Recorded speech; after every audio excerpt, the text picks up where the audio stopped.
Happy birthday. So date birthday tomorrow.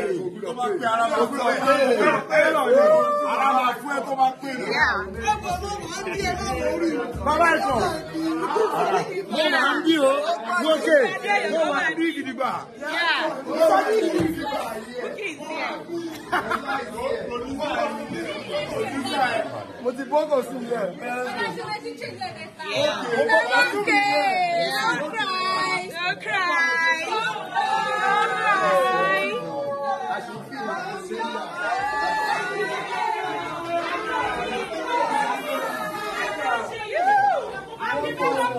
Yes! Come and do your makeup.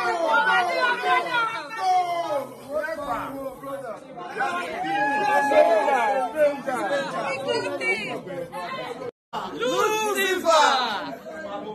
Oh yeah, that's good.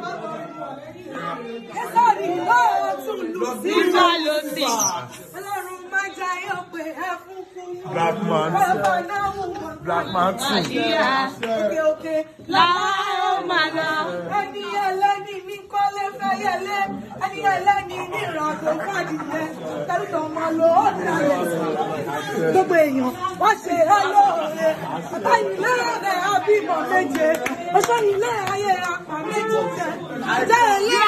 Everybody love you.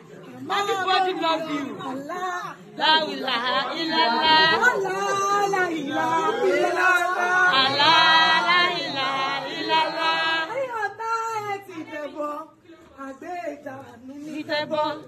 Ayé ọ̀tá rẹ̀ ti dẹ̀bọ̀, àgbédànù ní tẹ̀bọ̀. Ẹbọ òní lọ sórí. Makeup artist. Makeup artist. Ìgbà wo lẹ di makeup artist? Yeah. Script writer Ajeji. Yeah. Yahoo soldier. Master of Ajeji. Ogomuchi, actress of Ajeji. Olaito, actress of Ajeji. PM of Ajeji. Kayode Adebayo, assistant director of Ajeji. Producer of Ajeji. Main director. Actress of Ajeji. Hello, my man. Actress of Ajeji. Actress of Ajeji.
Ẹ̀yin ìyá mi, ẹ̀yin bàbá mi, ẹ̀yin ẹ̀gbọ́n mi, ẹ̀yin àbúrò mi, kò tí ẹ sábúrò mi bí gbogbo èèyàn lójú mi lọ.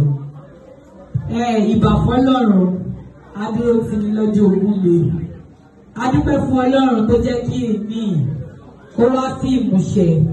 Ìwòyí last year mi ò lè di máìkì mú. Ojúmọ́lá ló di máìkì mú. Èyí last year lèmi náà ṣe graduation. Lọ́dọ̀ ọ̀gá mi, bàbá mi, Áńgẹ́lì mi, Ìtẹ̀lẹ̀ Ibrahim Yekini Bákàrè. Ẹ̀yin gbogbo èèyàn tó wà bí mi ò tó gbé yín dìde o, ẹ̀yin ìyá mi, bàbá mi, ẹ̀gbọ́n mi, àbúrò mi. But if you know you love Ibrahim Yekini Kesari, ọlọ́pàá mẹ́ta, Múrí Atọ́lágbé, ọkọ̀ olóṣó, ìran kẹ́kìnì ìtẹ̀lẹ̀ dárúkọ fún mi. Please ẹ dìde lórí ẹsẹ̀ yẹn, má bínú láti fi mọ́ mi. Ẹ jọ̀ọ́ bá mi respect ọ̀gá mi, bàbá mi, ọ̀gá mi, ọlọ́run mi kékeré.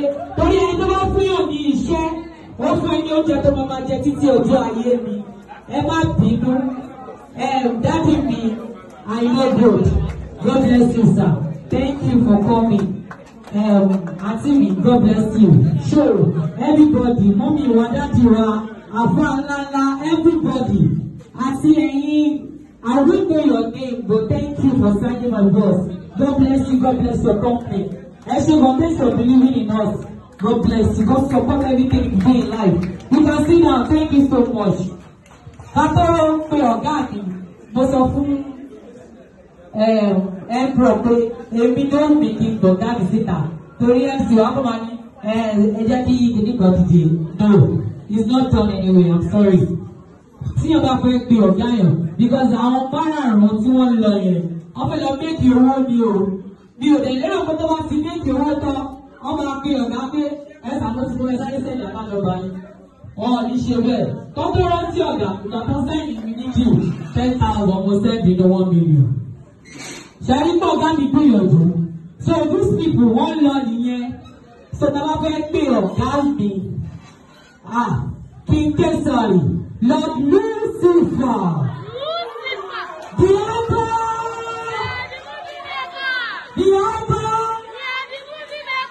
we are the movie maker. Ẹ jẹ́ sáré sọ pẹ̀lẹ́ kékeré kan. Pẹ̀lẹ́. Mr. Ẹlọ́gbẹ̀bí tó wọlé ẹ̀ta. Àwọn tí òbí ń talẹ̀ bóyá méjì. Pẹ̀lẹ́. Pẹ̀lẹ́ àwọn olówó bẹ́ẹ̀ tó bá lọ location. Ó máa kó sí tàbí 50 jà ní. Pẹ̀lẹ́. Pẹ̀lẹ́. Ẹ̀yin ọmọdé kì í respect àwọn òbí. Ìyàlẹ̀ máa jẹ ọjà pé kàn ní ìṣe. Ọjà pé ní yín ò tí kù. Ṣé wo mọ̀ gbé lẹ́yìn Ọlọ́run? Ìyá àti bàbá ló kù. Tó bá ti máa wá mọ̀ ẹni ẹ̀tọ́ wọ̀ wá mú ọ̀gá ẹ̀. Ẹ bá mi pàtó ọdún tẹ̀lé lẹ́ẹ̀kan sí i. Ó pọ̀. Kẹ́tọ́ lè rí ọkùnrin tó máa darí obìnrin 60 because obìnrin ló pọ̀ jù ní the icon. Wọ́n dẹ̀ máa ń jà, wọ́n dẹ̀ máa darí wa. Ẹ bá mi tún kú ọ látẹ̀wọ́ lẹ́ẹ̀kan sí i. Ìbàbá yìí obìnrin tẹ máa tún fóònù ọkọ yín. Ẹ máa tún fóònù ọkọ yín. Tó bá ti sùn lálẹ́, tó bá jẹ́ pé wọ́n náà fi ṣe ẹ wá ṣọ́ wọn, ẹ wá fọwọ́ wọn sí, ẹ wá máa kà á. Ẹ máa wo bí o tó bá ti ka mẹ́sẹ̀jì débi tí wọ́n tó kà dé wọ́n ṣe wà. Ẹ máa wọ gbogbo ẹni rí bẹ́ẹ̀. Ẹ nílé jì because ẹ fẹ́ kó mọ̀ pé ẹ ka mẹ́sẹ̀jì. Ẹ wo ẹ kàn ń banú ara yín jẹ́ mi. Sẹ́yìn ògbọ́n pé ọkùnrin àti obìnrin dàbí landlord àti tenant ni. Tó bá ka mẹ́sẹ̀jì ọkọ ẹ̀ sínú ẹ bàjẹ́, tó bá bàjá ìwọ ló máa lọ. Tọ́kọ náà bá bẹ̀ ẹja ìwọ ló máa lọ.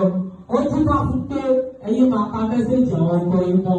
Nísìnyí, mo fẹ́ pe ọ̀gá mi síta Ibrahim Yekini tẹ̀lé Bákàrè tó àlè bọ́ọ̀s. Ọ̀gá ó bá mi ṣáwọ́ látẹ̀lẹ́wọ́, Wọ́n ní Kesari, àpapọ̀rọ̀, àpapọ̀ àgbọ̀mọ̀ ìtẹ̀lẹ̀ ìyá ìkọ̀. Wọ́n ní Kesari, àpapọ̀rọ̀,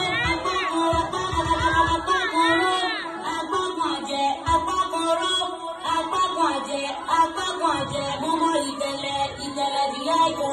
Wọ́n ní Kesari, àpapọ̀rọ̀, àpapọ̀ àjẹ́, wọ́n ní Kesari, àpapọ̀rọ̀.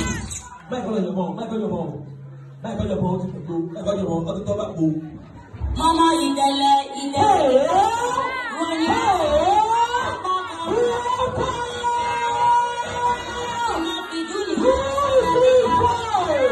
bàbá náà tí wọ́n fìdúlì àwọn ọmọ ìdẹ̀lẹ̀ ìyá ẹ̀gbọ́n wọ́n ní Kesari àpapọ̀rọ̀ àpapọ̀ àjẹ́ bàbá náà tí wọ́n fìdúlì àṣàlàtàn ẹ̀rọ Kesari ọmọ ìlú ọ̀sán mo tún lọ lẹ́ àpapọ̀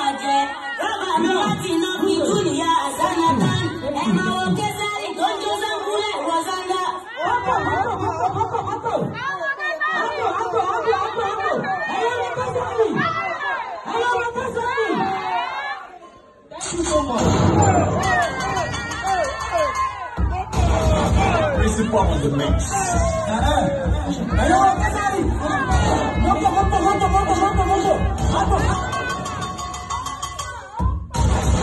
Principal on the mix.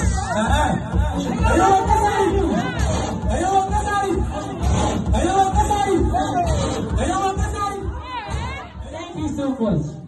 Thank you.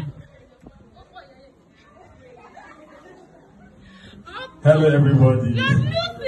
Hello, guys. Hello, somebody. I still remember myself. My name is Ibrahim Yakini Bakare.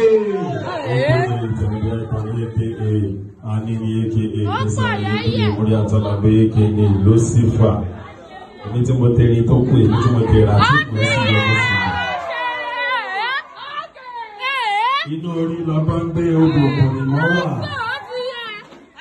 Alright, thank you everybody, thank you all for coming. Trust me, I really appreciate. Thank you so much. Big thanks. Shout out to Long Grease. If you Long Grease, say yeah. Yeah, trust me, original one, but as you go there. Thank you so much, sir. Thank you so much. I know good. Respect. Thank you all. Thank you everybody. Thank you for coming. Say come on, let's hear your poro. Martini, Eleki Martini, Ojumola, Zino, àti Lola come on, lórí ìjókòó. Kó tó rí pé wọ́n máa perform. Mo ní ọ̀rọ̀ ìyànjú kékeré láti gbà wọ́n.